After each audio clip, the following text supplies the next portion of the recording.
Al-Fatihah.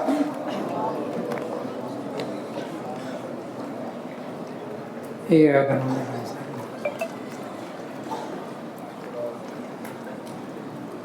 Bismillahirrahmanirrahim. Inna khairal hadis kitabullah, khairal huda huda Muhammad Rasulullah sallallahu alaihi wasallam, syarrul umur muhdatsatuha wa kullu muhdatsatin bid'ah wa kullu bid'atin dhalalah wa kullu dhalalatin finnar. Bismillahirrahmanirrahim. Qala al-mu'allif rahimahullah ta'ala wa nafa'na bihi wa amadna bi asrarihi wa bi ulumihi fi daraini. Allahumma amin.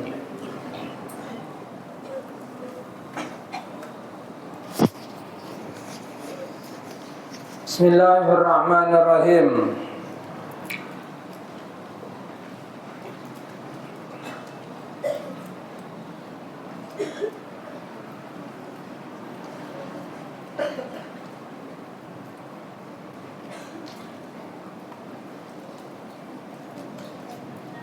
Adalah apa? Alhamdulillah.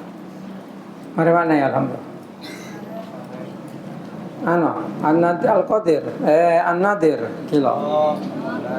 Bismillahirrahmanirrahim. Al-Qaidatus Saminatu Asyar utawi kaidah kang kaping 18. An-Nadir utawi barang kang langka hal yulhaku ana to den padhaaken bijinsihi apa nadir ya bijinsihi kalau jenis nadir au binafsihi utawa kalawan awake nadir.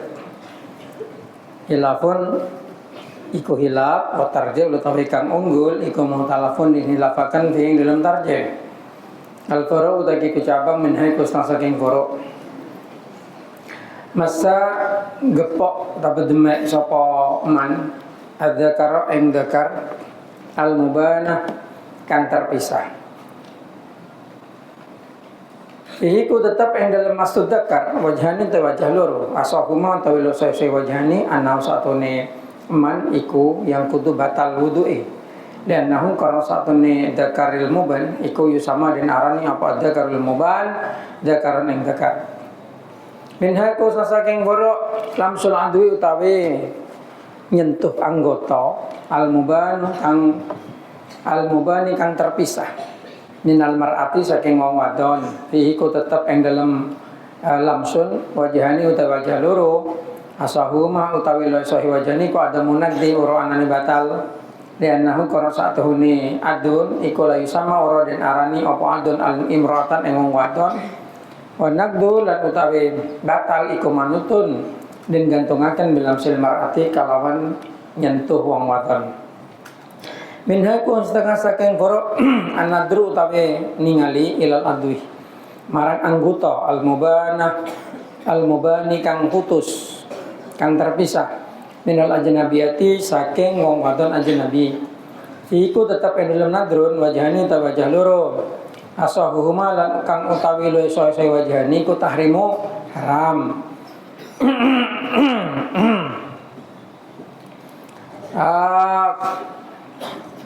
wa wajjiha muqabalatu nuduri kaunihi mahal fitnatin. Apa aja? Wajah apa wajah wawaj? Coba lihat kitab yang lain. Jadi mention ibu kita pak. Bismillahirrahmanirrahim.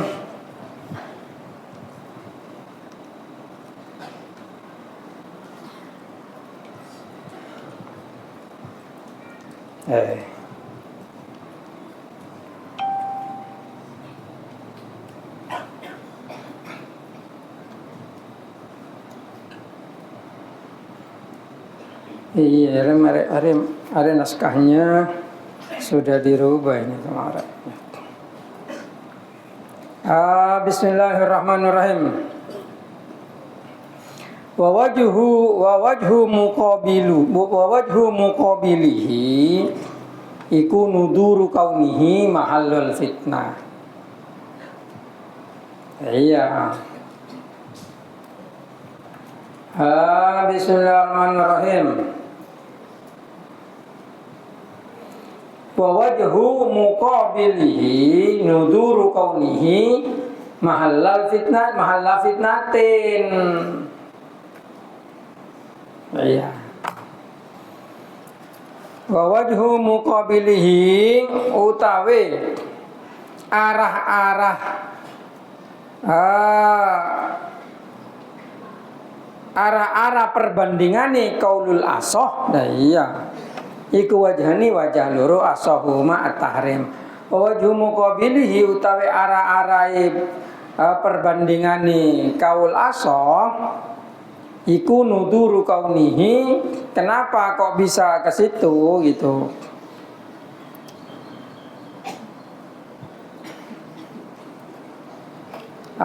Nuduru kaunihi longkone anane adun iku mahalla fitnatin, panggonane fitnah. Wal khilafun lan utawi kehilafan iku jarun lumaku fi kilamati dhafrin ing dalam kethuk-kethukane kuku. Bismillahirrahmanirrahim.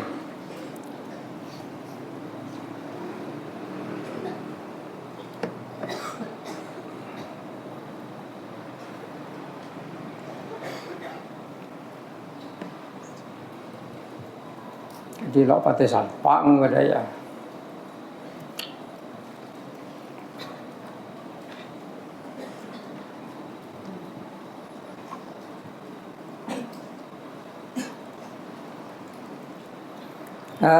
Bismillahirrahmanirrahim. Minhaku saking buruk law halafa lamun sumpah sapa man Allah yakul intara mangan sapa man Allah maing daging fakala maka mangan sapa man al maitata ing batang.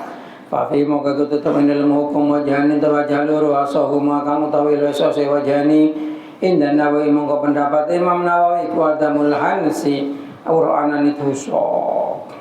Wa yajriyani lan padha lumaku iki lawajhani fi ma ing dalem barang law akal lamun mangan sapa man ma ing barang layu kalau kang ora kena dipangan apa ma kadibin kaya sapu galak kaya serigala wa himarin lan himar min hakos tetengah saking koro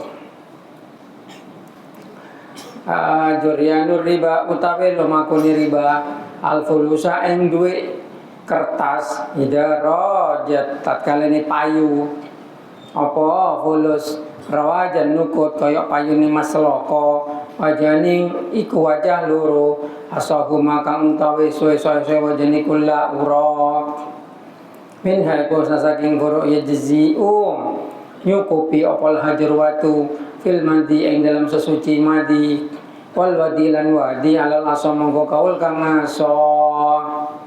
Bismillahirrahmanirrahim.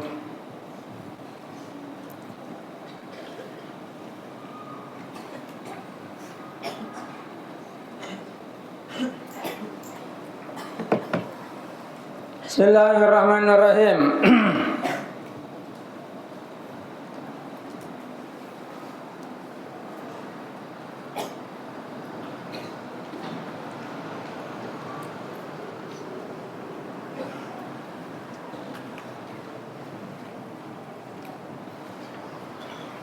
Jadi yang belum diterangkan dari al-hamlu hal yu'ta hukmal maklum awil majhul fihi lafun wa tarjih mutalafun fih. Kandungan bayi yang ada dalam kandungan, apakah kepadanya diberi hukum sudah diketahui atau masih belum diketahui? Maka ulama khilaf, yang lebih unggul masih dihilafkan, karena kandungan itu belum tentu lahir. Ada bisa jadi kandungan itu mati sebelum waktunya, kan begitu. Makanya hukumnya itu dihilafkan, dilihat dari konteksnya, situasi dan kondisi, itu konteks. Bismillahirrahmanirrahim. Jadi dalam Islam menetapkan hukum itu harus disesuaikan dengan situasi dan kondisi. Loh kok bisa? Karena dalam Islam fikih itu bukan hanya sekedar suatu hukum yang dihasilkan secara mati, tetapi fikih itu hasil ijtihad dari orang yang hidup. Ketika fikih itu ijtihad, maka harus diperhatikan pula faktor-faktor situasi dan kondisi. Karena di dalam fikih itu ada inti dari ajaran Islam, gitu. Seperti sombong di dalam masalah isbal baju, isbal celana. Kenapa Rasulullah SAW itu menyuruh orang itu tidak isbal, alias kalau pakai celana jangan terlalu ke bawah. Karena di zaman Nabi orang-orang yang isbal, yang celananya itu di bawah mata kaki, itu orang-orang yang sombong. Orang-orang yang menyombongkan diri dengan cara membesar-besarkan pakaian. Di zaman Nabi itu. Makanya ilatnya itu sombong. Jadi kalau orang isbal tapi tidak sombong seperti di Indonesia, umpamanya celana panjang itu rata-rata kan di bawah mata kaki. Maka tidak apa-apa di Indonesia. Karena apa? Karena al-umru bimaqasidiha. Innamal a'malu binniyat. Loh, dalilnya mana? Dalilnya adalah Sayyidina Abu Bakar. Sayyidina Abu Bakar itu ketika Nabi Muhammad memerintahkan orang untuk isbal, untuk tidak isbal, tidak memanjangkan celana di bawah mata kaki, Sayyidina Abu Bakar itu lapor kepada Nabi bahwasanya celananya Sayyidina Abu Bakar itu ada di bawah mata kaki semua. Karena modelnya Sayyidina Abu Bakar itu kalau pakai baju itu memang di bawah mata kaki, bukan karena sombong, karena memang gayanya begitu. Nah kan Nabi Muhammad kemudian bersabda kepada Sayyidina Abu Bakar, sampean melakukan isbal bukan karena sombong, tidak apa-apa berarti. Nah dari situ kemudian ditarik kesimpulan bahwasanya yang dilarang sebenarnya dalam masalah isbal itu bukan isbalnya, tapi sombongnya. Karena itu kalau orang di zaman sekarang itu sombongnya dengan apa? Dengan HP, sepeda, motor, ya, mobil, haram itu. Kalau niatnya ingin meninggikan derajat, pakai HP yang bagus, dia rekocak sok. Ya itulah isbal zaman sekarang itu. Atau ibu-ibu kamu, kai-kai nyai-nyai kamu itu pakai perhiasan emas di saat telasan umpamanya yang guyuk kabeh dengan niat untuk menyombongkan diri, ya itu isbalnya itu. Yang dilarang Nabi ya itu. Itu namanya inti dari ajaran Islam itu seperti itu. Maka dari itu kita harus tahu dalam menghukumi sesuatu tidak serta-merta kemudian suatu hadis atau ayat Al-Quran langsung bisa dipakai, tetapi harus dicari korelasi, koneksi dari ayat dan hadis itu, sehingga bisa ditemukan kesimpulannya yang dimaksud Nabi itu apa. Itulah kenapa kita mengikuti para ulama, tidak bisa mengambil sendiri dari Al-Quran dan hadis. Tidak seperti yang diajarkan orang-orang Wahabi itu, yang sedikit-sedikit Quran hadis akan tetapi yang diambil hanya dari satu hadis itu saja, kemudian menyimpulkan.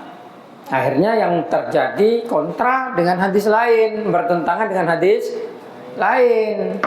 Masalahnya kemudian ketika bertentangan hadis lain, orang Wahabi itu memaksakan diri untuk membenarkan dirinya sendiri. Padahal itu hanya orang-orang yang bodoh, yang kurang referensi. Akibatnya banyak sekali hukum yang dibuat oleh orang Wahabi itu bertentangan dengan syariat Islam. Di antaranya mengharamkan pembacaan sholawat hanya karena dibaca di bulan kelahiran Nabi. Kemudian mengharamkan pembacaan tahlil, pembacaan la ilaha illallah, mengharamkan zikir, mengharamkan sedekah hanya karena dibacakan di rumah orang yang meninggal. Padahal di zaman Nabi tidak pernah melarang itu. Kapan saja dibaca boleh. Jadi kesimpulannya justru orang-orang Wahabi itulah yang membuat bid'ah, membuat ajaran baru dengan cara melarang zikir, melarang sholawat, melarang perbuatan-perbuatan baik. Nah itu. Oleh karena itu ketika kita berhadapan dengan satu hukum kemudian terdapat perbedaan, maka berlakulah apa yang ada dalam kitab Qawaidul Fiqih, la yunkarul mukhtalafih innama yunkarul mujma'alaih. Jangan diingkari sesuatu yang masih dihilafkan walaupun tidak sama dengan apa yang kamu tahu.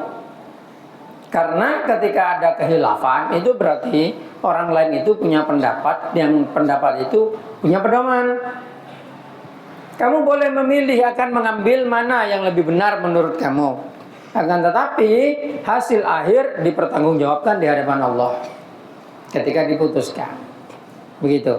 Kita tidak bisa memaksa orang lain untuk mengikuti di dalam hukum-hukum yang bersifat tafsili, yang bersifat hilaf, apalagi hilaf. Begitu. Beda dengan orang yang tidak sholat. Kalau orang memang tidak sholat, ya jelas melanggar. Tidak sholat subuh, ya jelas, karena semua ulama mufakat maklumun minad dini bid-darurah, diketahui dalam agama dengan dalil pasti. Karena Al-Quran sudah menjelaskan aqimus sholat wa atuz zakah. Nabi Muhammad juga memerintah shollu kama ra'aitumuni sholli. Nah begitu. Sehingga kalau ada orang ingkar sholat, ya kafir itu. Mengatakan bahwa sholat zuhur tidak wajib, kafir. Gitu. Tapi kalau hanya itu masalah yang dihilafkan, maka tidak kafir. Orang yang tidak melakukan tidak kafir. Begitu. Dan tidak boleh dicap sebagai sesat. Bismillahirrahmanirrahim. Nah, seperti masalah kandungan. Masalah kandungan itu di dalam kitab fikih memang kontroversi. Apakah dianggap sudah ada atau dianggap belum ada. Contohnya di kitab Faraid. Di kitab Faraid itu kalau kandungan itu dikerjakan 2 kali, dianggap ada dan dianggap tidak ada. Itu al-maskuk katanya ya. Kan beristilah al-maskuk yang dimang-mangkan itu. Nah, coba di sini contoh yang pertama, bai'ul hamil illa hamlaha fi qaulani adharuhuma la yasihu. Menjual ibu yang hamil, sapi hamil dijual, yang dijual ibunya tok, hamil kandungannya tidak dijual. Maka menurut yang lebih dohir tidak sah seperti itu. Karena kandungannya itu majhul. Wastisnaul ma'lum minal majhul, mengecualikan yang sudah diketahui atau yang sudah jelas dari yang tidak jelas, menyebabkan semuanya itu menjadi majhul. Gitu. Saya jual ibunya tok, nanti kandungannya kalau lahir harus dikembalikan ke saya. Enggak boleh. Tidak boleh yang seperti itu. Karena menyebabkan suatu jual beli itu menjadi samar, menjadi tidak jelas. Begitu. Nah, itu contohnya seperti itu.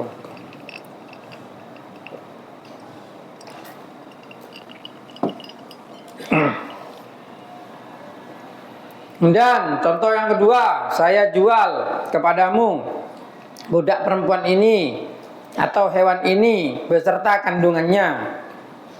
Mingkoe jual di kandungannya. Wajhaning asahuma al-butlan. Jadi kalau jual ya ibunya tok, kandungannya itu dianggap tidak ada, dianggap tidak. Menjual sesuatu yang tidak ada hukumnya tidak sah. Ngerti? Itu tuh dianggap tidak sah menjual sesuatu yang tidak ada. Bismillahirrahmanirrahim. Berarti dalam pendapat ini itu dianggap sebagai majhul, tidak ada itu. Kalau baha bisyarti annaha hamilun, ada orang jual beli, ya saya beli dengan syarat kambingmu ngandung. Fafi kaulani, maka di sini ada 2 pendapat. Ahadum al-butlan li'annahu syurita ma'a syai'an majhula. Li'annahu syarrata ma'aha syai'an majhula. Asahuma, tapi lebih sahih itu sah. Menjual sesuatu dengan syarat itu hamil. Kalau tadi beda. Menjual sesuatu menjual sesuatu yang jelas hamil tapi dikecualikan atau dihitung hamilnya. Saya beli kambing kamu dan kandungannya berapa? Kambingnya umpamanya 3 juta, kandungannya 1 juta, berarti 4 juta. Enggak boleh yang seperti itu. Yang lebih sahih tidak boleh. Kenapa? Karena kandungan itu dianggap tidak ada. Menjual sesuatu yang tidak ada tidak boleh, gitu loh. Tapi kalau ada orang jual beli, saya beli kambingmu dengan syarat kandung. Oke, tidak apa-apa, dibeli. maka boleh. Karena kandungannya tidak masuk kepada yang dijual, hanya dijadikan syarat jual beli. Tapi dengan begitu berarti kandungan itu dianggap ada. Ya, dianggap ada sebagai syarat. Makanya posisi kandungan di hewan itu dihilafkan, apakah dianggap ada atau dianggap tidak ada. Kalau dianggap di satu sisi dianggap tidak ada, seperti tadi itu jual beli tadi itu yang memisah antara ibu dan kandungannya, itu yang menang yang anggap tidak ada. Tapi syarat yang kedua ketika dijadikan syarat jual beli sah, berarti dianggap ada, ngerti? Tuh maksudnya seperti itu intinya.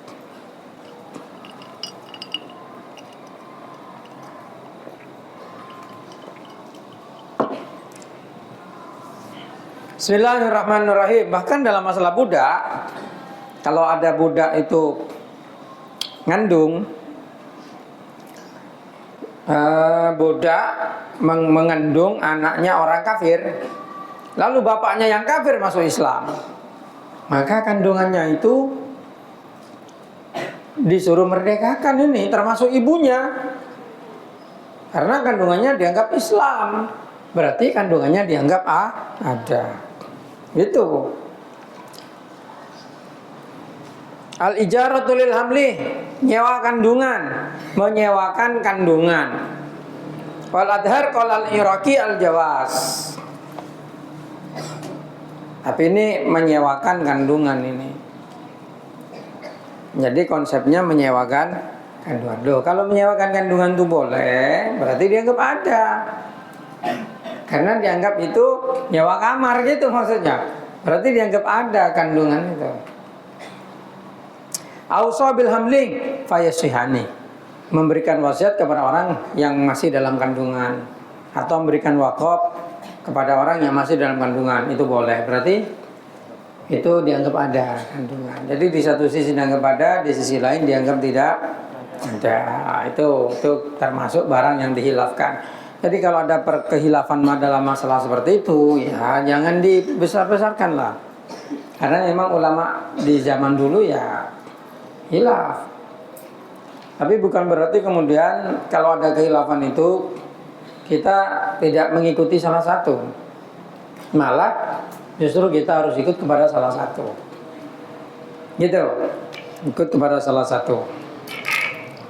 Bismillahirrahmanirrahim. Makanya ini dinamakan qawaidul khilafiyah. Bismillahirrahmanirrahim. Itu kaidah yang nomor 17. 11. Ya. Bismillahirrahmanirrahim. An-nadiru. Jadi orang itu sebenarnya gampang lah menjadi pintar itu.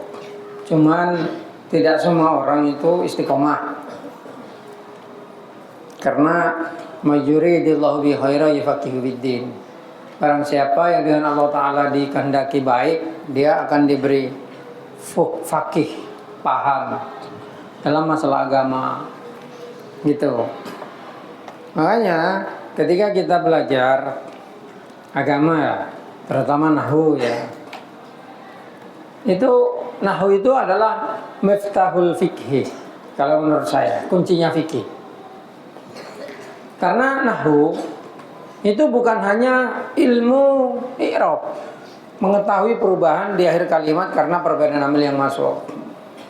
Tapi nahwu itu justru kunci ilmunya berfikir kalau menurut saya. Gitu. Jadi ketika kamu ngaji nahwu, terutama yang ngaji alfiyah ya, ngaji alfiyah. Di alfiyah itu banyak sekali hukum-hukum yang bermacam-macam. Sehingga ketika kamu membaca kitab, kalau kamu ngaji alfiyah, terkadang bacaanmu tidak sama dengan bacaan orang lain yang kaprah. Gitu. Tapi nalarnya sama karena ada dalilnya. Jadi untuk orang-orang yang ngaji jurmiyah,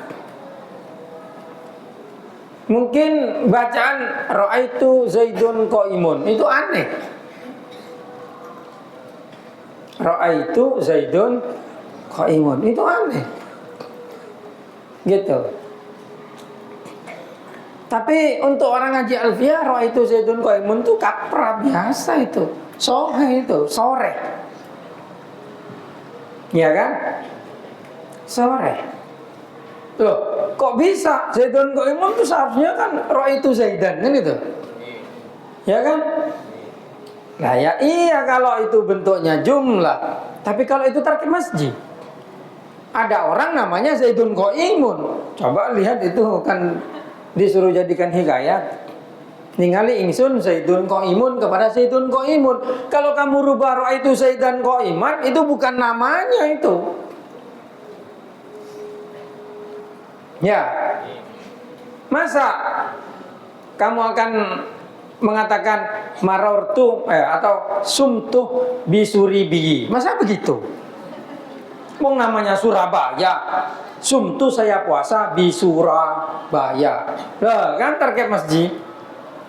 Hah? Nah itu makanya fikih nahwu itu tidak hanya ilmu i'rab, tapi juga ilmu untuk memahami fikih. Makanya itu nggak bisa dipisah. Kamu ngaji fikih tok, nggak ngaji nahwu, nggak bisa berkembang. Ngaji nahwu tok, nggak ngaji fikih, ya nggak bisa sholat kamu. Misalnya cuma ngomong tok. Nah, makanya orang itu harus ngaji semua. Di sini sudah dipilihkan ilmu yang penting, Quran, ya tahsin, ya alat ilmu alat, alfiyah, ya bukan alfiyah toh, nahwu lah, ilmu alat lah, gitu. Kalau mantek ada di sekolah, ya. Walaupun saya juga nanya ke kamu ngerti nggak? Gurumu itu nerangkan bisa nggak? Makanya habis ini hatam saya rencananya kalau bukan belaghah mantek. Saya mau ngajar belaghah atau mantek, sama-sama butuh papan. Sulitnya di sini nggak ada papannya. Karena ilmu alat tuh butuh papan. Omong kosong, kalau ada orang ngajar ilmu alat tidak butuh papan tuh omong kosong. Seperti qawaid ini harusnya butuh papan, walaupun tidak terlalu butuh.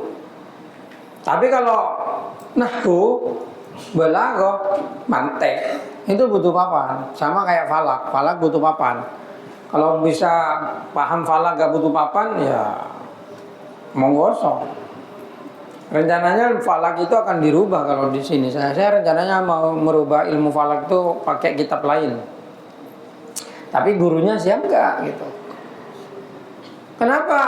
Karena perkembangannya di zaman sekarang falak yang kita pakai itu sudah mulai nggak dipakai itu dengan pemerintah. Makanya sekarang hilaf terus, hilaf tok pas aja. Karena perintah itu membuat ulah dengan pakai sistem baru, kemudian menaikkan minimal ijtima, ya minimal imkan ru'yah, sehingga kalaupun ada ru'yat itu ditolak kalau tidak sampai ke derajat itu. Sampai saya kemarin protes, kalau memang begitu nggak usah ru'yat, lihat aja itu imkan nggak. Kalau nggak imkan wes jangan, kalau imkan langsung telasen. Itu saya, daripada jauh-jauh ke pantai gitu lihat bulan, kalaupun ada yang melihat kemudian tidak diterima, ngapain dikerjakan? Kan aneh. Di kertas sudah tidak imkan, kok masih dilihat? Setelah dilihat, melihat nggak diakui. Coba. Ya udah nggak usah ngelihat, langsung aja di kertas itu dikerjakan gitu saya. Ya tapi karena pada mokong, karena gengsi-gengsian, karena kitabnya beda gitu. Sedangkan mereka pegang falaknya Amerika, mereka merasa lebih tahu. Padahal ilmunya Amerika itu belum tentu benar gitu. Bismillahirrahmanirrahim. Nah, makanya orang belajar fikih itu harus iktimatnya itu harus kuat. Kayak kamu kan Banyak kalau di sini ilmu alat insya Allah banyak bisa lah. Tapi fikihmu gimana? Sejauh mana kamu baca sendiri kitab fikih itu? Sejauh mana kamu mengerti tentang hukum syariat dan sejauh mana kamu ngaji itu? Gitu. Karena di sini itu ada umum, ada agama. Umumnya 100%, agamanya 100%. Tapi harus didukung dengan kencangnya abe untuk belajar.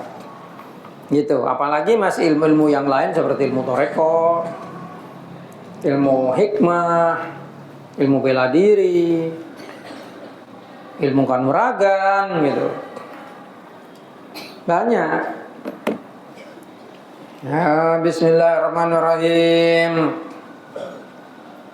Sebenarnya ya memang harus belajar semua, takut diperlukan gitu. Baik cewek atau cowok gitu. Belajar. Itu malah saya tidak akan ikut ilmu nahu, ikut fikihnya tok, goblok ya. Kalau di sini wajib ya, ikut nahu wajib. Jadi di Darul Hikmah itu yang wajib itu Al-Fanani, itu wajib. Nggak boleh ada yang nggak ikut, itu harus ikut. Gitu.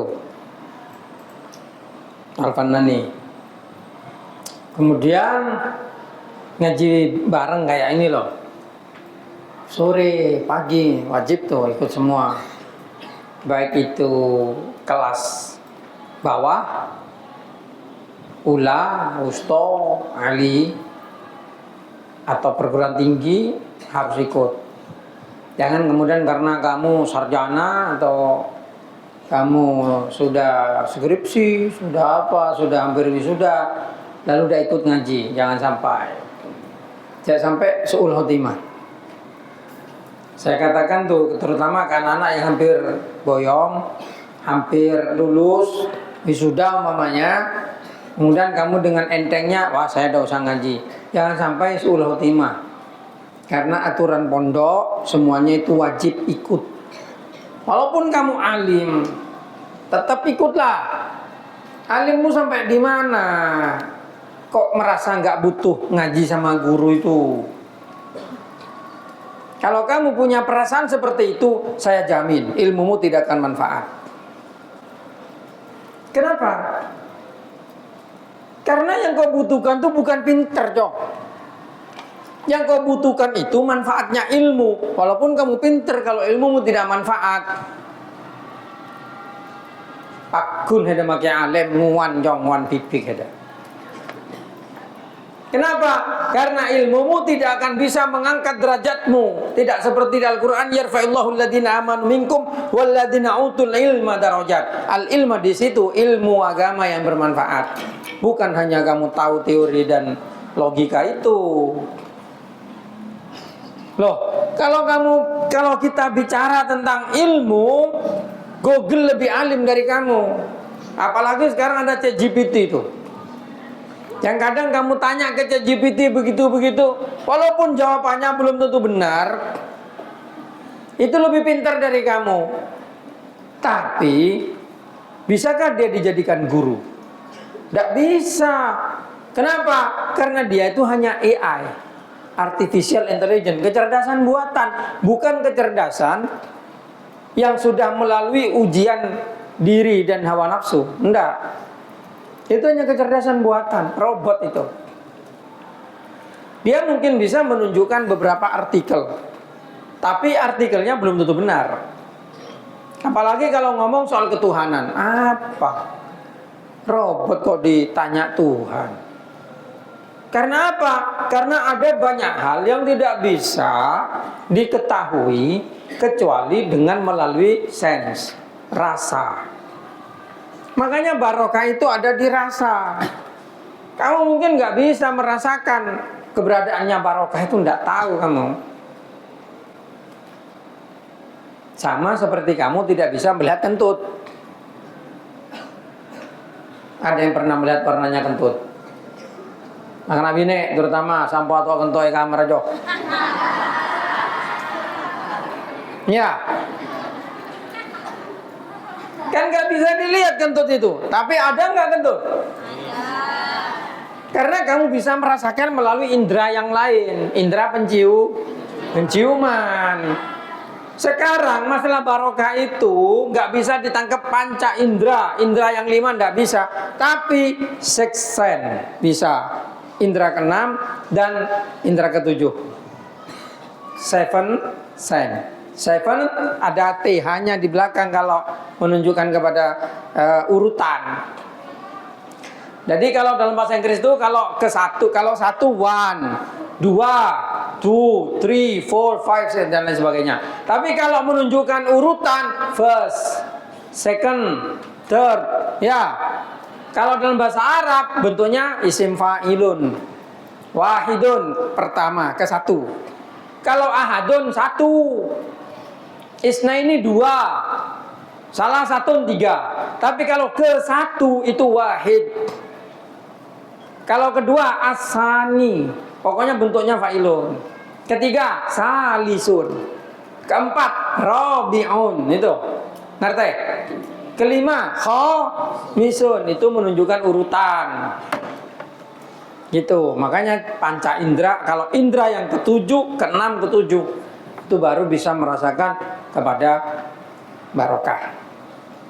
Nah, kamu inderamu sudah kamu buka sampai berapa? Nah, disitulah kenapa kamu walaupun sekarang ada ChatGPT apa-apa itu, jangan dibiasakan pakai itu. Itu sama dengan orang ngaji matematika pakai kalkulator.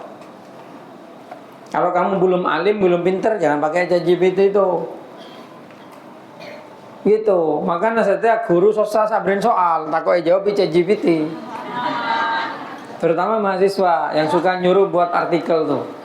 Pakai ChatGPT, siapa selalu tahu karena ada ciri-cirinya itu hasil ChatGPT itu. Ada ciri-cirinya. Gitu. Loh, kok tahu? Saya juga punya ChatGPT. Bahkan punya saya versi berbayar yang 300.000 per bulan itu.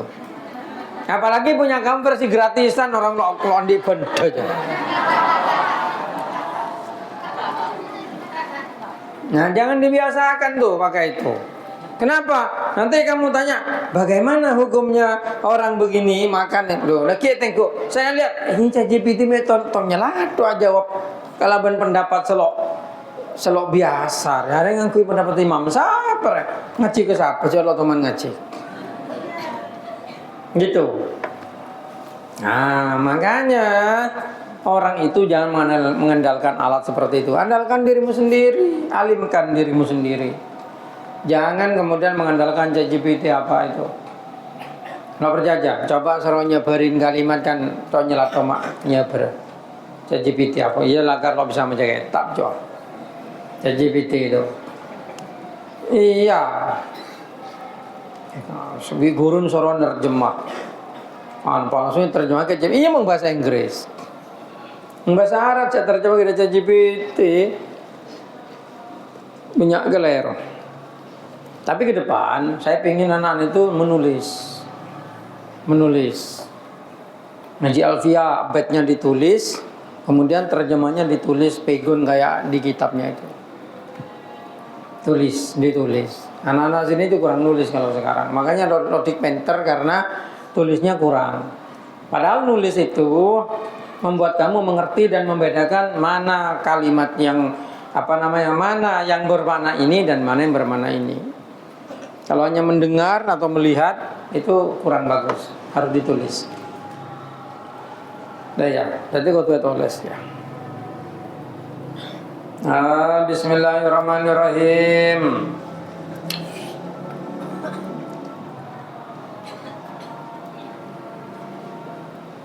Melatan orangnya.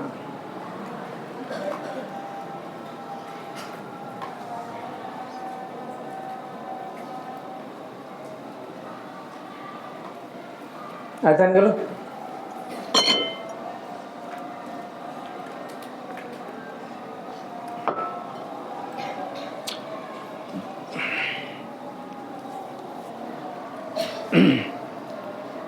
Waktu pulau-pulau anak-anak sama nyaman dan beri tugas. Oke. Pergi pos jo.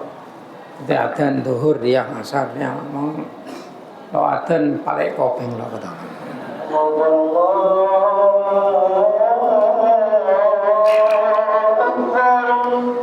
Lagu wajib kesan.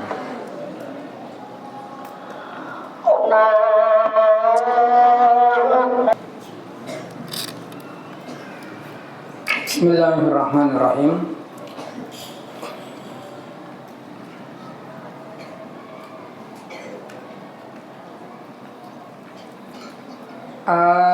Penjelasannya selanjutnya adalah kaidah yang nomor 18.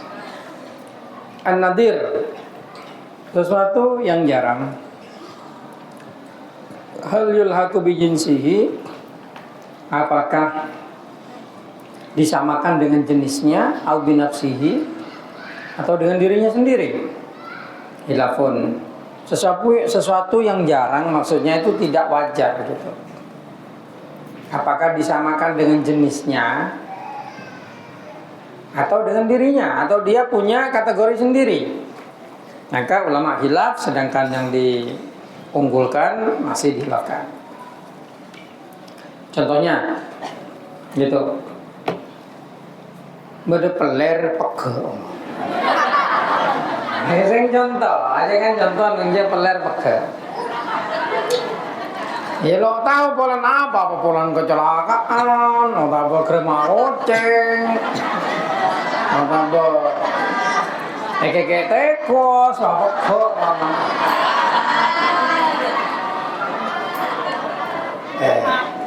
Hari berarti kehilafannya ini sudah terjawab ini, berarti ini disamakan dengan jenisnya. Soalnya ketika peler pege, apa yang kep sebagai peler, apa yang kep sebagai daging? Apa tetap yang kep sebagai peler? Loh beda, mau yang kep daging, teguk lo betal budu. Kan pada daging sampai. Ya penjak. Tapi mau yang kep sebagai peler, sebagai kemaluan, betalnya budu. Begitu. As-sahuma annahu yungkitu. Yang lebih sahih itu batal wudu. Berarti dianggap sebagai peler. Itu dianggap sebagai jinsihi jenisnya. Loh.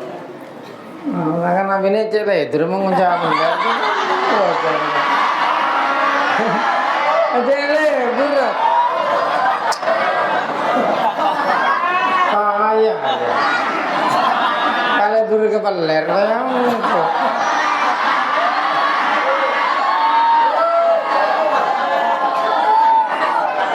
padahal saya kocak peler aja bener kontol aja, bikin aja.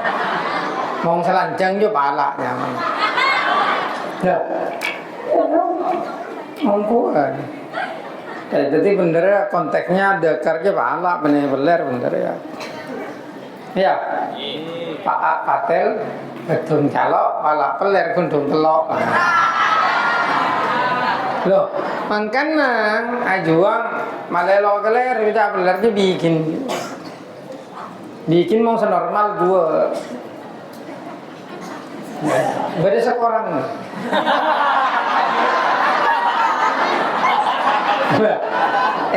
Anjir, hari serius. Saya memang seorang aja kudu sesal. Nyamertung ampo melara tandiana. Memang seorang. Nomor dua ampo lo bisa jengkel. Loh, susah.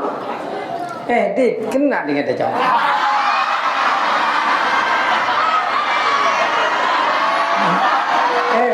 Mau lo kena tambah akin aja. Kena penja, kena itu. Bagus ya.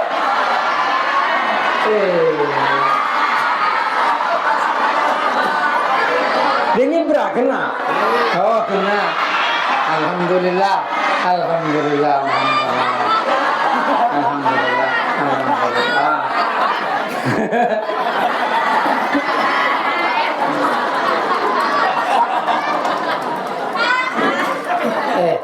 Ya pengpong ki ngode malah kena. Tu dia bala takok keng cekak udah dulu. Takok tekae ya. Loh, pengpungan serius dia. Itu je, saya ngap pada selok kena abala ke bapang. Malah sehari bi dokter takok keng tekae. Loh, pengpungan. Lagi aku lo serius ongkoan ya. Nah iya. Termasuk celana kabin ada ongkorang ya. Termasuk celana kabin gitu. Bismillahirrahmanirrahim. Mal badina lambo. Akan aja. Beunjeun ngetung geung rajuk. Situng geung rajuk. Ya almarhum Bapak, saya ngajong, saya ngaidu neng ngetung takolon di anak. Enja, alhamdulillah di anak malah anak montuk udah dinas teh.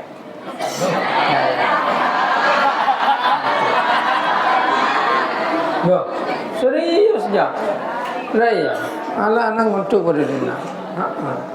Iya Kadiri ya, bab ria apa saya tanya lambar. Makin kau tanyakin, kena itu jawab. Tommy kena itu enggak. Untung lo lebih. Loh, ini tidak masalah loh. Ini bukan masalah rusuh, ini justru masalah kesehatan ini. Mongko orang berarti lo kena. Kadi orang hilang kopi ngetung lo kena. Ya benja. Iya, angkana orang jam. Kau tu tahu dia masalah dia. Bismillahirrahmanirrahim. Tadi pada pala pegek.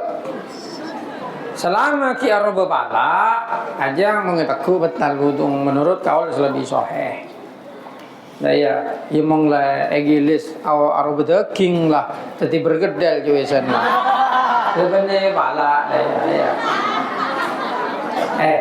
Bener korang selancang coba ala coba ada sosis jual lah kan pada bentuknya mirip ya. Iya, jadi kau jangkor ceretan ni pala ngoreng, dah ya. Jadi mau nggak nama pala keker, di wudu cak pele. Betal wudu ni dah jerek ya. Betal, lagi pakai le, tu apa jangan aja kan? Jerek tu. Bismillahirrahmanirrahim. Tuh. Bang, orang bine beda anggota badan keger. Nah, ini compat dia wajah nih. Tapi nanti nak mau anggota badan orang bine asahuma lo betal. Anggota badan mau bine aku bisa coplak juan, nah kan lo bisa. Coplak juang, rapat juga bisa coplak. Ya, orang laki kan bisa coplak. Orang ini maksudnya geger tangan, potong coplak tangan mbak menang. Nah, pakai teku orang laki. Betalan jauh udung orang laki seneku tangan orang bina coplak, maka dina ya komen lo betal selebih sohe lo betal. Polanya ketika lo coplak aja bener anggota badan orang bina. Lebih orang bina ya. Lebih orang bina nih. Oh, apa itu nak pala di tanang secoplak. Dan kalau tahu ki, kan cetak dah iya. Ya kan? Iya. Ya mong no anu sih ya bisa Ekias bisa. Ngapa? Mong pala, makai sandi nakku batal wudung. Iya. Jadi aku kepalanya di TV betal ya? Apa boleh palang goreng? Ya betal lah. Lah ya, ketika mau ngebom coplak, ya betal lah. Aku di TV betal boleh palang goreng. Nah, lamun anggota badan orang bina gela jua sebetal keng orang aja nabi. Bener li nafsil yadi, tapi lil ajnabi. Sehingga lebih demen ketika coplak lalu asam pung di eko cak bine tanang je lebih tanang ring bini. Dah ya, tanang biasa ada yang ngerti. Benih tanang aja Nabi maksudnya. Tuh menurut kehilafannya seperti itu. An-nadru ila adul muban min al-ajnabiyah. Melihat kepada anggota badan orang wanita ajnabi, apakah haram atau tidak? Asahuma tahrim. Mau ngaceling bisa haram. Loh, kok bisa? Mau neguk lo batal wudu, tapi mau ngaceling haram. Karena aceling itu bisa membuat kamu berhayal.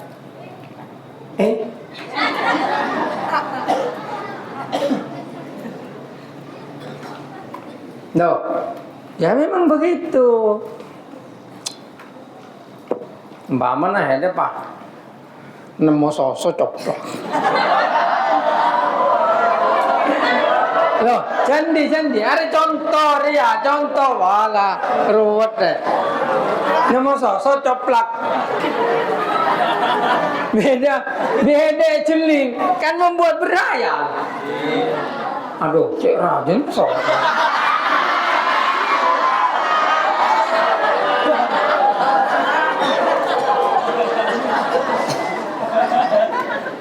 Maka haram.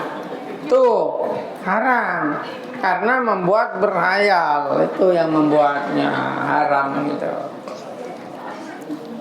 Wajhu muqabilihi nuduru kaunihi ma'alal fitnah. Tapi ada pendapat yang membandingi ini. Kenapa?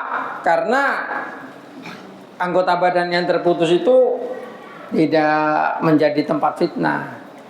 Gitu.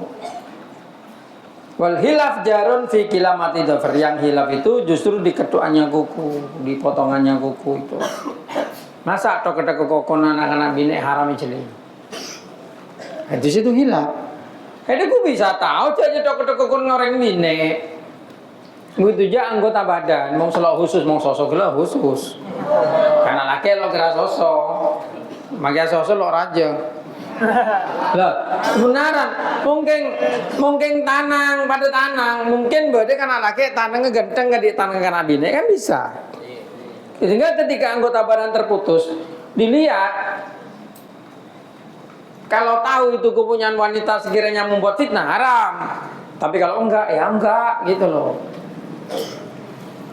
Gitu. Jadi yang dimaksud dengan tahrim di sini ini ya karena faktor fitnah. Faktor fitnah. Daya.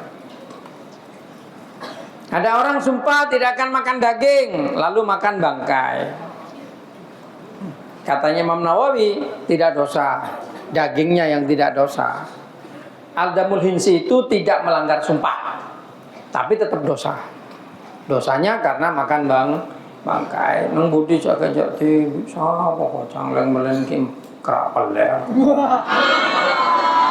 Oh, ya nek ro metu ada sing kerak kuping. Jaga jata. Budi, ini ngakin loh kiai nerangake. Terus santri yang artinya itu ada kondo tinggi, ngerumpi, saya ngerasa nih ngoreng. Sama bola aja, mungkin kak kopi nggak ada toman. Lagi kene gola terong kopi ngoreng. Ya, terong kopi ngoreng.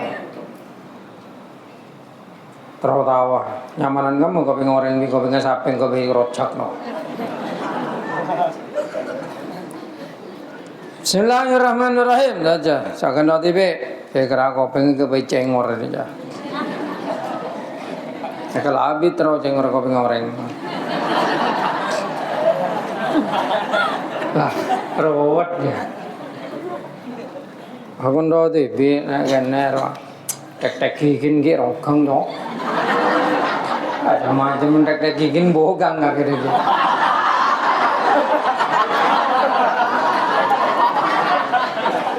Bismillahirrahmanirrahim. Siapa sih bogang? Ayo coba. Keneng apa membogang? Potong labu. Loh, tulis tambel. tambel. Sedaya canggih, bisa sambung giginya. Tambel. Oke, itu macam Fatihah. Kok fase. Ihdinas sirata, ihdinas sirata. Ya. Bismillahirrahmanirrahim. Tambel, malai fasih membaca Quran. Iya. Cak Joko, magi ada kan bisa ronto ya gini. Niki pangeran Joko Chan ini ronto gini lah.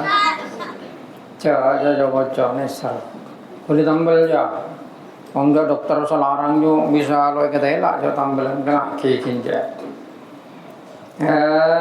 Naikkan nabi naik deh kia mong lakar ronto tambel gini ya. Lelok teti cewek adu ada. Baru jauh, aduh, sanyet ini ada.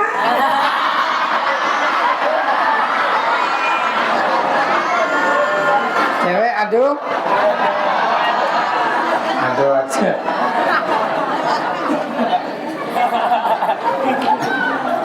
Loh, ini cewek aduh ada aja. Badang sana buka paha entok. Bagi orang gadang, tempat beca apa cuma panjang loh. Lagi beca aja mana nabrak. Jadi labu kacamatan keker buta. Orang yang seganteng je buta. Jadi yang orang, aduh, sana buka entok sana. Apa? Sana kacamata buka, mata nain entok. Ini istilah lamban kan aja. Iya, cowok cewek ada aja. Dari Jawa, Ratin. Loh, nang TikToknya banyak cewek ada aja ya. Ngakui filter, aduh, san monong-monongku ada.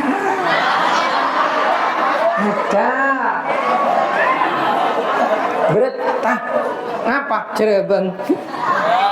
Berat cerebang. TikTok, ya ada. Bismillahirrahmanirrahim. Itu contoh seperti itu. Ya, kalau orang bersumpah tidak akan makan daging lalu makan bangkai, ya tidak melanggar sumpah tapi dosa karena makan bangkai gitu. Kenapa? Karena bangkai itu bukan daging. Daging bisa dijual, halal. Bangkai itu haram dijual. Gitu, yang tidak disembelih itu dengan cara syar'i gitu. Bismillahirrahmanirrahim. Juryanur riba fil fulus. Berlakunya riba di fulus. Fulus itu uang receh. Kalau negara yang pakai uang emas, maka uang receh itu tidak berlaku riba di dalamnya. Karena uang receh itu bukan uang aslinya. Gitu. Tapi kalau di Indonesia semuanya uang kertas. Uang kertas semua, ya berlaku riba kalau di uang kertas. Kalau terjadi transaksi riba. Riba itu ada di 3 tempat. Emas, perak, makanan. Kalau ingin tidak riba, itu harus kontan. Itu, makanya kalau orang ngutang makanan, nyaurnya uang. Kalau nyaur makanan, riba karena tidak kontan. Hutang emas, bayar emas, riba karena tidak kontan. Kalau hutang emas bayar uang, uangnya disesuaikan dengan harga emas di hari nyaurnya. Itu. Tuh, kalau hutang emas dibayar emas, kan beda emas itu. Kualitasnya beda, emas Dubai, emas Malaysia, emas itu beda harga. Lebih baik nyaur uang dengan harga di hari dia bayar. Berapa emas Dubai? Pokoknya dulu hutangnya emas Dubai. Berapa emas Dubai di waktu bayar? Ya segitu jumlahnya. Itu agar tidak riba. Itu harta ribawi namanya. Harta yang di dalamnya langsung terjadi riba dengan tanpa dengan tanpa tipu-tipuan. Nah, kalau di dalam harta selain harta ribawi, riba itu muncul kalau nipu. Curang. Itu transaksi curang, ngurangi timbangan, itu riba semua itu. Itu. Wa ahallallahu al-bai'ah wa harramar riba. Nah, itu. hutang, uang 100.000, bayar 110. Riba itu. Gitu. Kredit sepeda motor. Kalau caranya salah, riba semua. Coba dihitung kamu kalau kredit sepeda motor kamu beli umpamanya Vario. Harganya di kertas tertera 35 juta umpamanya, atau berapa sekarang Vario? Hah? Vario berapa? 30 juta gitu ya? 20 juta, 25 berapa? Hah? 32. Kemudian dicicil setahun. Uang muka umpamanya 10 juta. Coba kamu hitung nanti. Ketika cicilanmu lunas bukan 32, itu bisa 40 juta itu. Makanya kalau pakai harga seperti itu riba. Gitu, karena leasingnya itu harusnya pakai cara harga terakhir. Jadi transaksi dengan leasing itu dihitung semua. Dihitung semua kalau lunas itu berapa? Ya transaksinya pakai 40 juta itu. Jangan pakai 32 juta. Gitu, langsung pakai harga terakhir ketika sudah dicicil lunas. Kalau begitu baru tidak riba karena kamu hanya nyicil uang pokoknya, nggak ada bunga. Kalau kayak sekarang itu konvensional, riba semua. Kamu hutang di bank 100 juta, nanti nyornya kalau 3 tahun 150 juta itu. Itu riba. Dan itulah yang membuat ekonomi dunia itu semakin menurun. Kenapa? Karena nilai uang itu kemudian semakin turun. Terlalu dibengkakkan. Nah, makanya sistem paling sempurna itu sistemnya agama Islam dengan tanpa riba. Kalau orang pingin banyak uangnya ya dagang. Jangan menghutangkan uang ngambil riba, ngambil bunga, jangan. Itu justru akan membuat uangmu itu turun nanti, tidak barokah juga. Oh, orang-orang Cina itu kok banyak yang semakin kaya? Ya Cina aja pedaging tuh. Orang kafir, semakin maksiat semakin maju. Tapi besok di akhirat guring langsung, lotenya tanya lagi. Apa saya hisab? Bajang lo bajang, Islam lo Islam. Tak langsung sangar kan mare. Langsung pakai diajam pedaging nyusan mare beli langsung bejen kan deh ya. Lote hisab-hisab, kenapa saya hisab jalan kafir? Makanya di dunia mereka itu dengan Allah Ta'ala dikasih dunia. Kalau erekan dari pangeran. Tuh, contohnya seperti itu. Bismillahirrahmanirrahim. Kita orang Islam itu alhamdulillah dengan Allah Ta'ala itu diberi sifat Rahman Rahim. Ada kasih, ada sayang. Kalau Rahman dunia dan di dunia itu untuk semua makhluknya Allah. Orang kafir juga dikasih Rahman. Kalau Rahim khusus umat Islam. Di dunia juga kita itu makhluk yang disayang Allah. Manusia itu Islam itu orang yang disayang oleh Allah Ta'ala. Gitu. Sayang pangeran kan. Jangan kadang mental lo beri ke pangeran. Kalau tahu cek mau beri tak kok bahaya. Makanya lo beri. Kadang nyon terus soki pangeran lo soki. Kalau pangeran tahu mau ngide soki adalah apa jeng. Mau ngide soki deki main ria. Lo apa jeng main karaoke. Tapi nak karena bine dia kia. Mental aku yang suganteng sesoki pangeran lo beri sesaat biasa mamana ya syukur lah pangeran. Mungkin dia beri lagi seganteng sesoki hede rem yakin tadi babu. Lo akan serep ilakan. Ya memang begitu. Makanya orang itu harus bersyukur kepada Allah Subhanahu Wa Taala. Jangan maksa. Ketika Tuhan menunjukkan sinyal itu tidak baik, kamu jangan maksa. Kalau maksa sengsara kamu. Sengsara. Makanya orang itu sebelum cari jodoh istikharah. Jangan maksa. Istikharah. Minta kepada Allah mana yang terbaik. Jangan nganggap pendapatmu benar. Karena kamu nggak tahu apa yang sebenarnya.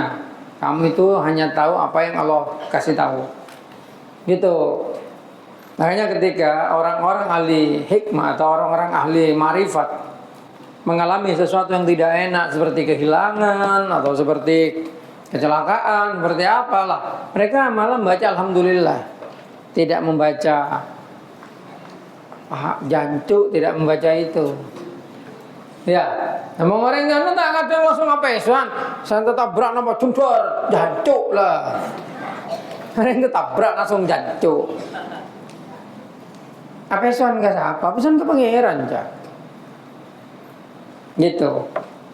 Kalau orang yang ahli marifat, kena apa aja, apalagi yang enak, yang nggak enak pun mereka alhamdulillah. Karena mereka merasakan kasih sayang Tuhan, gitu. Kasih sayang Allah. Seperti itu. Kisahnya itu seperti itu. Makanya kalau cari jodoh itu, terutama yang cari jodoh itu, minta kepada Allah diberikan yang terbaik, bukan yang kau inginkan. Karena kadang yang kau inginkan itu jelek buat kamu. Minta yang terbaik. Gitu. Semoga yang terbaik itulah yang kau inginkan, gitu. Ngerti? Ya, iya. Semua orang tuh ingin kaya, tapi tidak semua orang ditakdirkan kaya, begitu loh. Tapi walaupun kamu tidak diberikan kekayaan, yang penting kamu diberikan kebahagiaan. Karena bahagia itu tidak harus kaya. Banyak sekali bahagia itu Allah telah berikan kepada orang yang tidak kaya. Tidak kaya harta maksudnya. Gitu. Misalnya contoh gitu. Kayak saya di sini nggak jadi DPR, nggak jadi pejabat, nggak jadi bupati, nggak jadi apa, cuma jadi kiai begini. Ya alhamdulillah, walaupun saya nggak punya harta triliunan, nggak punya harta miliaran atau apa, saya bahagia. Daripada orang yang ada di atas sana, yang ada yang jadi DPR dan jadi ini akhirnya terjangkit kasus korupsi mamanya, kena kasus ini, ya lebih bahagia saya. Ya apa enggak? Itu yang harus disyukuri, gitu. Besok kalau kamu udah pulang, boyong, punya istri, punya suami, santai saja lah, wong ada Tuhan. Kamu nggak usah terlalu memikirkan yang ingin kaya, ingin uni, ingin uang, jangan. Sudah, yang penting hidupmu nyaman, ibadahmu nyaman, cukup. Hadapi semuanya dengan senyuman, gitu. Loh, kan memang begitu. Manusia itu kan memang hidupnya hanya untuk sedikit itu. Yang sengsara itu kalau orang keinginannya melampaui isi kantongnya. Itu sengsara. Isi kantongnya cuma punya uang, mamanya 1 juta, ingin beli mobil Avanza. Ya, sengsara itu. Tapi kalau dia punya uang 1 juta, yang diinginkan cuma permen, bahagia itu. Oleh bergalbas-galbas permen. Ya apa enggak? Makanya kalau ingin bahagia jangan banyak punya keinginan. Gitu. Udahlah, yang penting hidup sehat, makan dengan nyaman gitu. Enggak punya uang enggak masalah, yang penting enggak punya hutang. Kalau orang sekarang didik ngredit, didik nyicil, didik itu goblok. Udahlah, sesuaikan dengan isi kantong. Kalau nggak mampu, jangan beli sepeda motor, tinggal sepeda engkal, baik. Nah ya penjat. Boleh itu sama sepeda listrik. Kalau hanya untuk buat kerja di sekitar tuh cukup itu. Itu nasihat itu. Al-Fatihah. Bismillahirrahmanirrahim. Shalli wa sallim wa barik ala sayyidina Muhammad.